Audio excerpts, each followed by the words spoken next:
It's time to talk a little Notre Dame USC, and we've got our old friend RJ Abeytia with us from USCfootball.com. How's it going, RJ? It's going great. It's that time of year where if you find yourself covering a football team playing meaningful games, it's the fun. It's the fun of the Can't year. beat It's it. the fun of the calendar without question. That's right. Going to Thanksgiving weekend, and everybody's got something to play for now. It's hard to beat, I think, and that's I think that's kind of part of the fun. We haven't had a Notre Dame USC football game where there's really been, the stakes aren't quite as high for Notre Dame, obviously, but they're still playing for potentially a chance to get into a New Year's Six bowl. There's there's plenty for both teams on the line, and they're both going to be highly ranked for the first time in a while. So I think it's pretty exciting. I don't know what you think. Yeah, I mean we just went through a version of that with the USC UCLA game. It had been a long time since both those teams had been where they were going into that game. And I think, you know, it's not a conference game and USC having clinched a spot in the Pac-12 championship game. So the stakes are not quite as high, although obviously USC, you know, until they're not in contention, they're in contention for the playoff, Yeah. And so a win, you talk about this stretch of the season with UCLA, Notre Dame, and looking like Oregon, although still to be determined, but that's three top 16 playoff teams that USC would be playing. And if they were to win, now you're talking about a 12-1 USC team who's beaten three straight top 16 playoff teams. I think that's a long way off, as we'll get into in a second. I think that's going to be a big ask. But if you get on the other side of that, I don't think there's any question you're talking about a USC team in the playoff. Right. No, I completely agree. I completely agree with that. That's, we've kind of been talking about, in our shows, different, those scenarios, whether it's USC or LSU, you've got all these teams, kind of lurking out there. And Tennessee losing obviously helps everybody out, that it was kind of stacked up behind them. I think everyone was surprised by that for one. But uh, so we're sitting here at the end of Lincoln Riley's first season there at USC, and he's obviously done what he what he went there to do. I mean, if the guy ran for mayor of Los Angeles right now, do you think that he'd win? Well, depends on the precinct. Yeah, I guess, yeah. He didn't make a good. There's a good chunk of Los Angeles who's not thrilled with him right now. Um, but what he has done, um, really, to sum it up in the best way possible, is they are a Lincoln Riley team. In a very short amount of time, that is who and what USC is, for better and for worse. And in this day and age, to be honest, it's largely for better. Like, if you look at the profiles of the top college football playoff ranked teams, almost all of them have an elite offense. And the truly elite, I think, are the ones that couple elite offense with elite defense, but that's a short list. I think in this day and age, especially if you just look in the Pac-12, you see teams with elite offense that try to get opportunistic defenses to do just enough to win. And that's essentially who USC is. And it's worked. I mean, you can't argue with the fact that they're 10-1. And Lincoln Riley, he has never lost more than 2 games in a season. And that result is still in play, in theory, at this stage and this late in the season. So I think it'd be hard to call this anything but a significant success in year one. Yeah, I mean, the kind of turnaround that they've had, obviously. What maybe has impressed you the most in covering him over the course of this first season? I think by far the culture. I think that the chemistry, I think outsiders, including me before I started covering USC, I think there's a lot of perception that what was holding USC back was a lot of intangibles, a lot of character deficiencies, a lot of ways in which they weren't as mentally tough as they were talented. And there have been numerous occasions and numerous examples all season long where that character and toughness was tested, and they've answered. They've had good answers for it. Yeah. pretty much every time that they've gone out there, and that's not something we've been able to say about a USC team.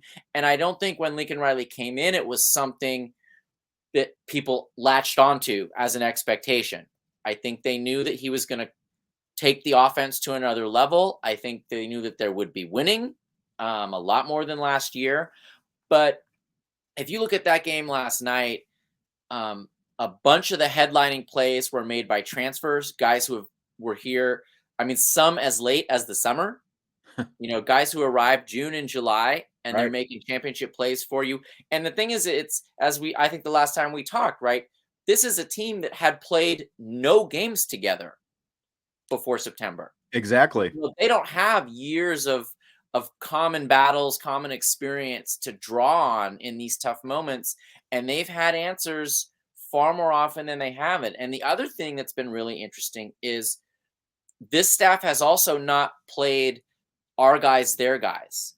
There have been a number of returners on the USC team who, on their own timetable, guys like wide receiver Michael Jackson, Josh Follow, tight end for USC, a bunch of guys, Kyron Hudson as a receiver. I'm forgetting. I try to name all their receivers, and then there's just so many of them. But Taj Washington and guys on the defensive end too. And what I'm trying to get at, and taking too long to get it, is that this staff has proven that if you work, you will get on the field.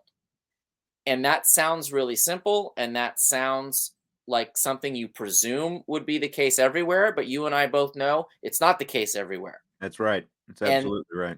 And there has been a real meaning to seeing players play their way onto the field as late as yesterday, as late as the last few weeks, but get meaningful roles. And I'm not talking about garbage time roles. I'm talking about, in the case of Michael Jackson, there have been games where there was a game, the Utah game, which they narrowly lost. They brought him in cold in the fourth quarter, ran a play for him, and he scored what nearly became the winning touchdown. Last week, last night, Darwin Barlow, running back transfer from a year ago, so before Lincoln Riley arrived, has kind of been a forgotten guy in that running back room with the emergence of Travis Dye, comes in the fourth quarter and finishes off UCLA's final touchdown drive with 2 strong carries, including a touchdown.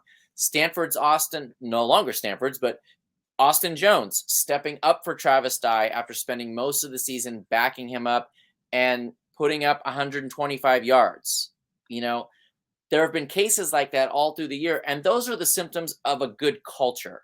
When you see guys, number one, putting in the work, but number two, being rewarded. I think that has been easily the most impressive part of what's gone on this season. Well, Riley brought Caleb Williams with him, obviously, from Oklahoma, and he's just torn it up all year. Heisman conversation, the whole thing, had a monster game. We're talking right after the UCLA game, had a monster game against UCLA. I mean, even in their loss to Utah, he had a big game. I'm looking back through it. Is Oregon State, is that the closest thing that he's really had to a bad game this season? It is, without question. And, I think as a group, that was the first true road game of the season. They had played against Stanford in the equivalent of basically an empty stadium, but that was the first time they went into someplace truly hostile. And as you know, and as you've seen, venue matters. I mean, you can even look at what's happened when Alabama's gone on the road this year. Yeah. They've gotten super shaky, super fast, whether you're talking about the Texas game, the Tennessee game, the Ole Miss game, and then, bringing it back. So I think venue really impacted them. I also think Oregon State has been by far the best defense that USC has played. And that is until Notre Dame arrives on Saturday, which is a big part of why I would not even be a little surprised to see Notre Dame get the win.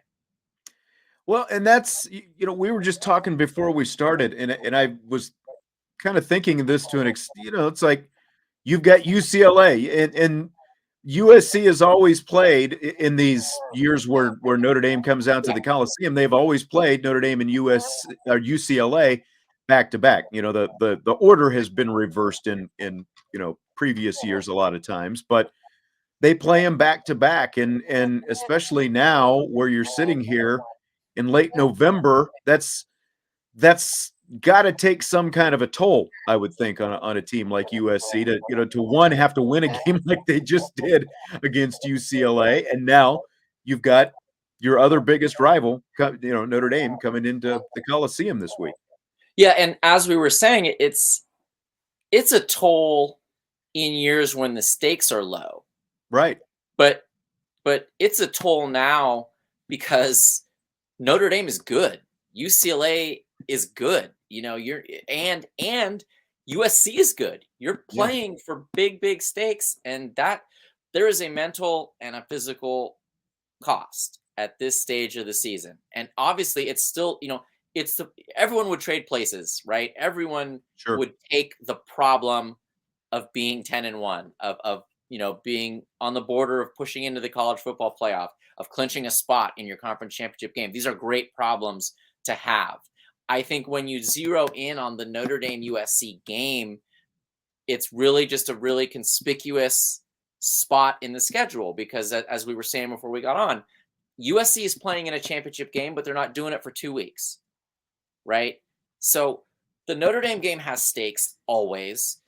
There are scenarios where USC pushes into the college football playoff discussion legitimately here in these closing stretches with a win over Notre Dame. So I don't think it's a situation where USC will not be fired up or will not take Notre Dame seriously or will not prep. None of that. But this USC team, especially on the offensive line, is beat up pretty good from this season. And that's an issue when you talk about Notre Dame. And again, part of me is it's a little crazy for me because I'm talking about a team that lost to Stanford, coming in and You don't have to beating, tell me. It's like they're sitting here at 8-1. Is it 8-1? I always have to do the math on this because this season has just been so weird, to even conceptualize some different. Yeah, so they're 8-1 in their last 9 games with the loss to Stanford, and there's no one on this side that can figure that out. Yeah. And trust me, I'm not, as you know, from my own background, that's not something I'm disregarding. I'm well aware of how inconceivable that result was, and remains. But again, so much of this is the when of things, and I almost feel like, I think in the not too distant future, there's going to be a time when this is a conference game, frankly, and we could talk about that at some point. Ooh. But I feel like if USC had to beat Notre Dame to get into the Pac-12 championship game, that's a different feel, Right. right? That's a slightly different, or vice versa, right? If Notre Dame was playing for a situation, playing for a direct result like that.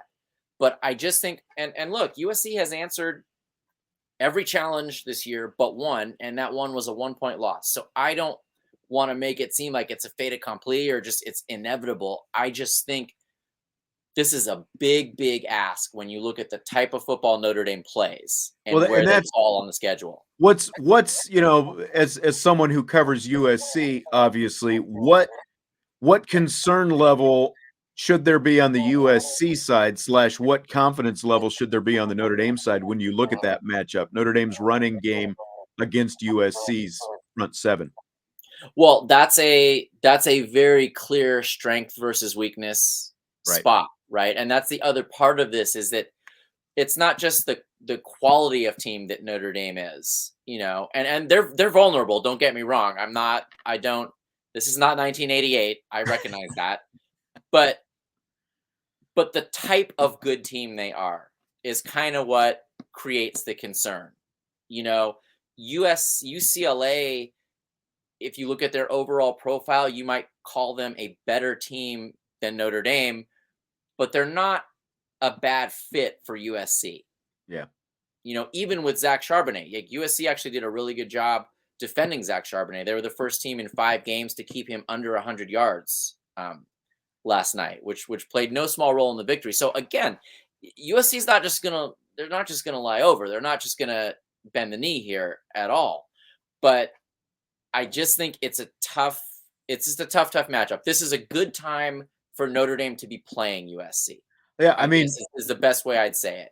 I don't know how much of the Clemson game you got to watch, but I mean, I'll be honest, after seeing Notre Dame do that to Clemson, I think everyone on this end went, "Ooh, that USC game, it looks a lot different now after seeing that." So go back to Caleb Williams though for a second. Sure.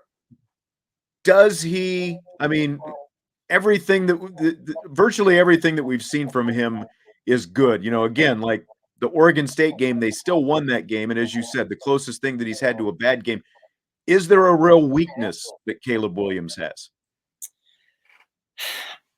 I think one of the things that's kind of emerged this season is, I guess, his weakness is in excess of one of his biggest strengths.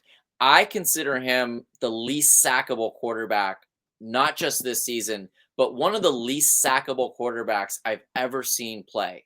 That's what stands out to me. The amount of times when there have been guys less than an arm's length from him who not only don't bring him down, they don't even touch him. It's amazing. You watch it over and over again, and it's just, I have not seen that. You've got, there are Lamar Jacksons and Kyler Murrays and Cam Newtons, and there have been guys absolutely over the years, but I can't think of anyone who has been this difficult to sack. The flip side of that is that there are plays that he extends longer than necessary. And that can lead to sometimes some ill-advised choices, but also what it leads to is an offensive line that's got to block for 10 seconds anywhere from 5 to 10 times a game. Yeah. And that takes a toll. Because other than that, it's pretty tough to shoot holes in his profile. I think the thing that has been, he threw an interception last night, third, I think. I should know this, but I don't. But he came in at, I think he came in at 31 touchdowns to 2 interceptions. That sounds right.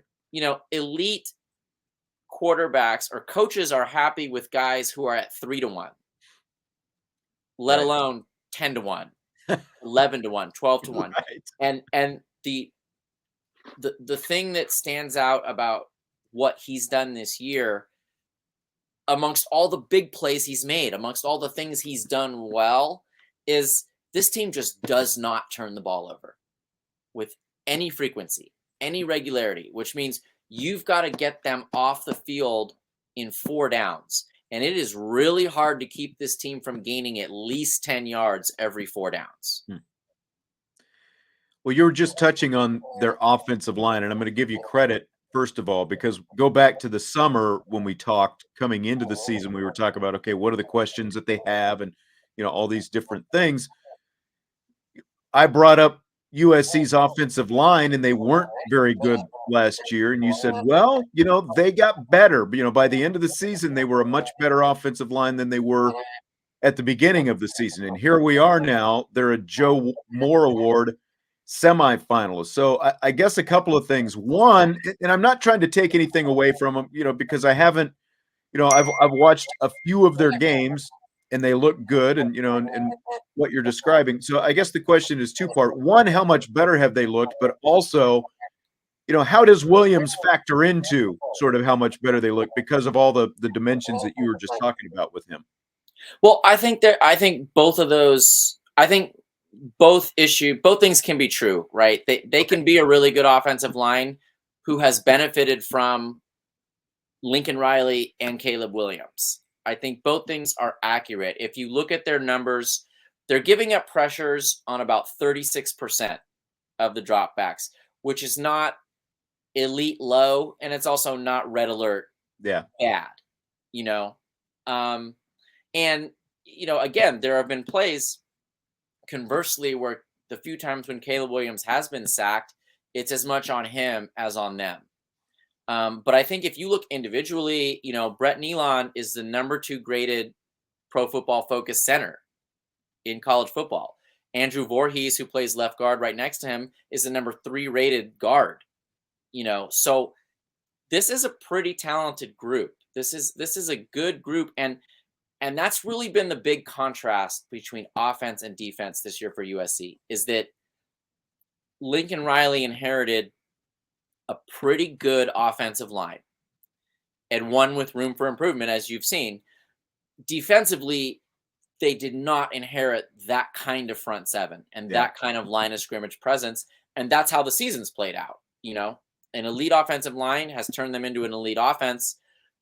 A front seven and a defensive line that, even with Tuli Tuipulotu, who's an exceptional player, they don't bring that kind of consistency in terms of generating pressure, in terms of stopping the run.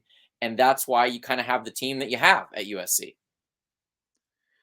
When you look at Jordan Addison, we haven't even talked about him. Of course, the transfer from Pitt, who has been, the number 1 target for Caleb Williams. Again, like, he has not been held in check very often. There've really only been a couple of times that's happened. How, when that has happened, how have, those two, I think it's 2 teams maybe, how have they managed to do that? Well, I don't think there is a book on him. He's not a big guy, but he's very physical. There have been a number of plays where he's made catches and had to fight for that last 2 or 3 yards to maybe get in the end zone, and he's won his share of those fights. So he is a very physical player, but he's not a big player. So, it's the old, it's pick your poison in a certain sense, right? I think teams that have pressed and been physical with him, and teams that have gotten Caleb Williams out of sync, are the teams that can move the needle with him. But he's just, he is an amazing route runner, and he has great hands. He went his first, in fact, I think that streak's still alive. He's now over 46, 47 catches without a drop yet this season. Wow. He hasn't dropped a pass. And coming in some astronomical number, if you just give me 1 second. I gotta juice my laptop here so we don't we don't go completely. You don't want the laptop to die in the middle. I just noticed that the battery thing, so we gotta fight. We got a thrilling climax here. Okay. Right.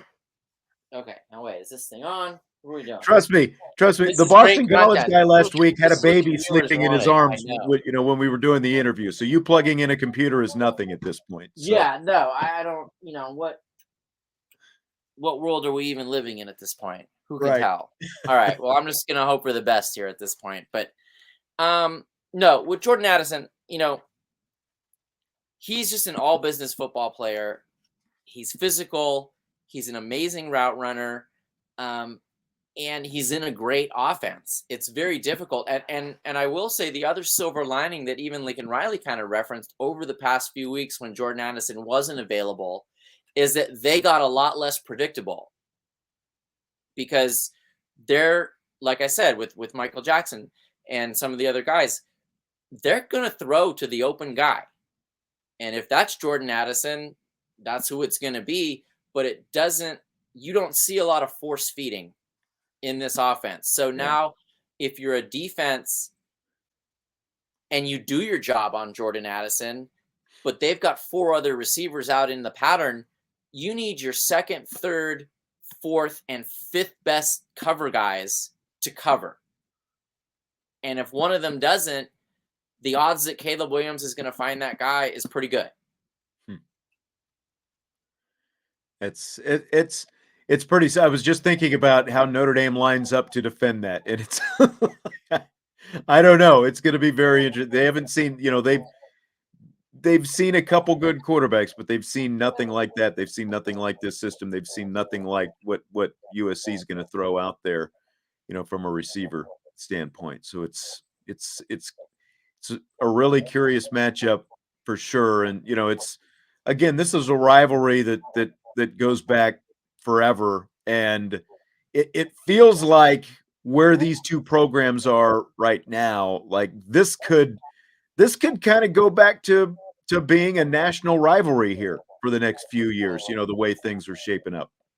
Well, I think Notre Dame's record in the past 5 seasons speaks for itself. And I think also it's not a coincidence, but I think their recruiting in the past 5 years Right.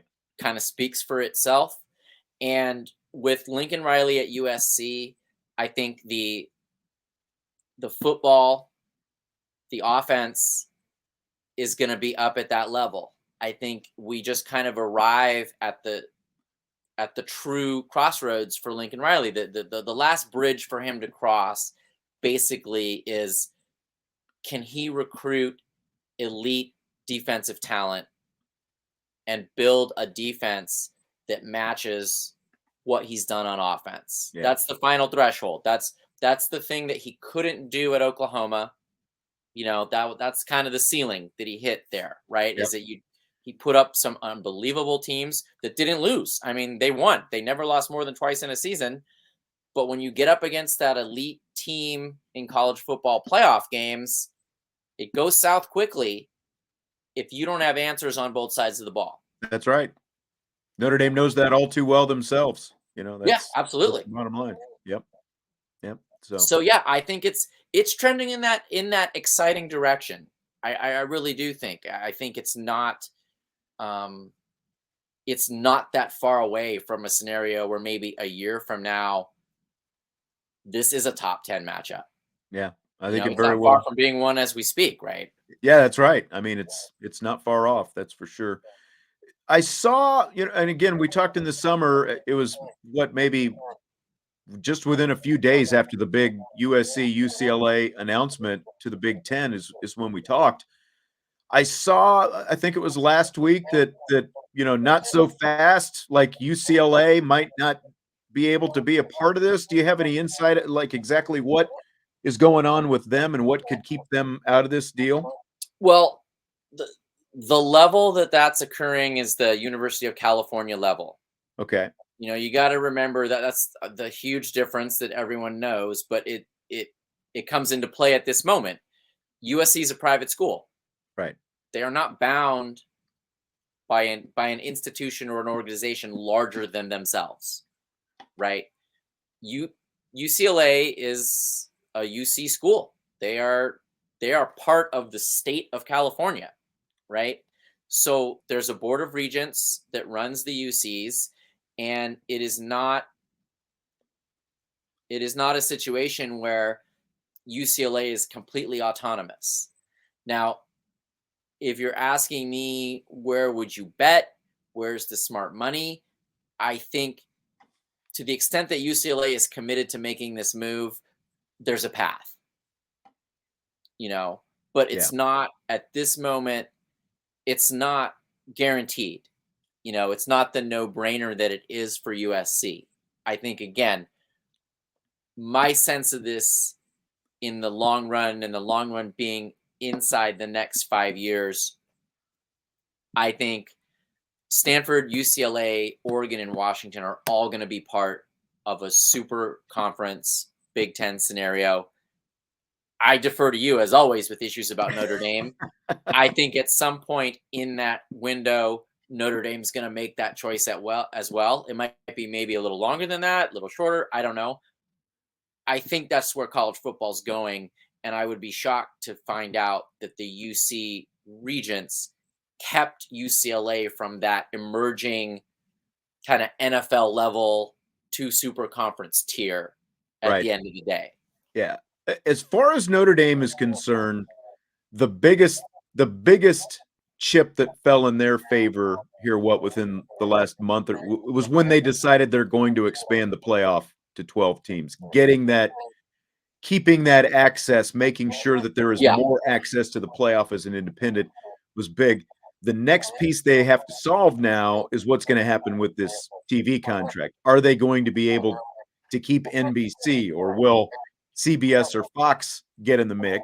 And are they willing to pony up enough that it keeps Notre Dame's attention, because obviously the $100 million a year that all these Big Ten schools, Notre Dame's not just going to jump it. Like if it's the difference, I think now this is just me based on everything we've heard about their independence and what it means to them over the years. Like if it's the difference between 75 million and $100 million, if they can get 75 million, I think they're perfectly fine with that because it allows them to keep their independence. But do other dominoes fall that force them closer? Like do other schools start jumping? Because